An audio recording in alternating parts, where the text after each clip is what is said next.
Smucker, sorry. Mr. Smucker is recognized for 5 minutes. Thank you, Mr. Chairman. Madam Secretary, thank you for being here. Thank you for your leadership and the administration and President's leadership in advancing an infrastructure package that is so important to our nation's economy. Also would like to thank you for the 3-year look-back provision that specifically helps a state like Pennsylvania. We just recently increased the wholesale gas tax and provided additional revenue. In fact, I'd like to talk just a little bit about that if I have time. But first, a question. I had sent a letter to you last year in June of 2017 regarding the administration's position on the use of project labor agreements on highway projects that are receiving federal dollars. And it's important to me, important to my district, because we live in a state where project labor agreements have been used to exclude great companies and exclude many folks in the workforce from participating in jobs. And the letter I'd sent in June was a response to one specific project where that had occurred. Someone from your department had replied September 7th. I have a letter here that says the U.S. Department of Transportation is currently reviewing the policy on the use of PLAs on federally funded projects issued in 2009, and said would keep us posted. So I'd like to ask you for an update on that review and on the administration's policy on the use of project labor agreements on federally funded projects. I'm actually very familiar with project labor agreements, having been the former Secretary of Labor. I think actually our response back is not totally correct, because we basically have to coordinate with the White House and also with the Department of Labor on that particular provision.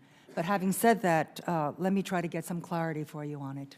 Yeah, I was. As far as I know, no decision has been made. I was pleased to see in the, your proposal the recognition of the need for individuals, for the workforce, essentially, to do the work that would be required in an infrastructure project. And you have one particular section on page 53 that talks about empowering workers, and you specifically talk about the need to allow workers with out-of-state skilled trade licenses to work in a particular state. And your reasoning for that, I think, is good, but could very much be applied to what I'm talking about with project labor agreements.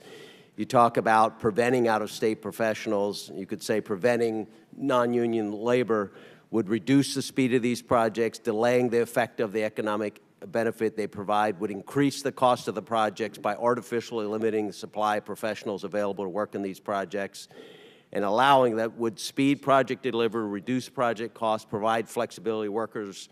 And couldn't have described better what we're talking about with project labor agreements, which really does artificially prevent 86% of the workforce available in the construction industry from working on these projects, and so would provide for more inefficient use of federal dollars. So would really, really appreciate you making that a priority and establishing a policy that would prevent project labor agreements on any project with federal funding.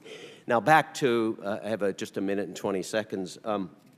Back to what we had done in Pennsylvania. The chairman had mentioned this briefly. Pennsylvania increased the wholesale, or took the ceiling off the wholesale price for gas, and really created an infusion of new dollars into an infrastructure, in our case mostly highways and bridges, that the public really understood the need for it.